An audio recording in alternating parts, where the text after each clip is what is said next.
নমস্কার, আজকে আমি বানাচ্ছি তন্দুরি রুটি। তো তার জন্য আমি এখানে নিয়েছি 2.5 কাপ আটা, হাফ কাপ দই, অল্প পরিমাণ চিনি, অল্প পরিমাণ লবণ, হাফ টিস্পুনের মতো বেকিং পাউডার আর অল্প পরিমাণ বেকিং সোডা। সব কিছু ভালোভাবে মিক্স করে নিয়েছি।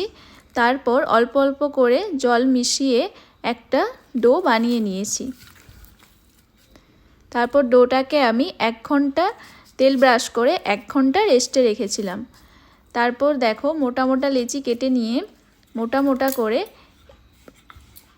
রুটির আকারে বেলে নিয়েছি।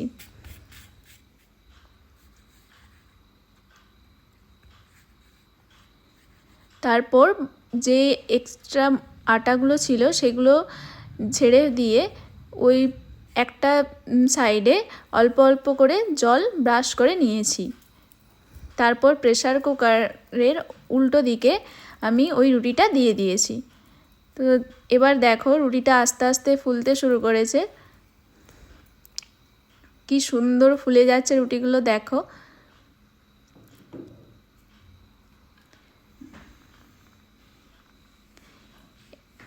এইবার আমি প্রেসার কুকারটা উল্টে হালকা করে আগুনে তাপে এটাকে তন্দুর করে নেব।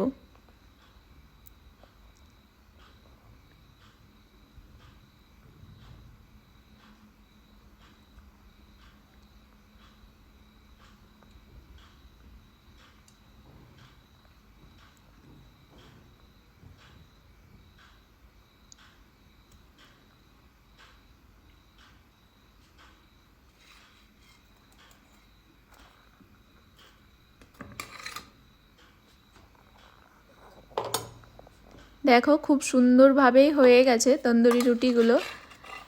দেখে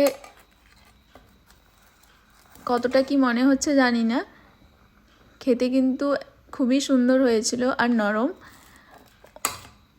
উল্টো সাইডটাও দেখো দেখো উল্টো অপর দিকটাও আমি দেখিয়ে দিলাম কীরকম হয়েছে। আর খুব সুন্দর, প্রত্যেকটা রুটি খুব সুন্দরভাবে ফুলে গেছিলো। তো ব্যাস, আর কি, তন্দুরি রুটি রেডি। তোমাদের কেমন লাগলো ভিডিওটা জানিও।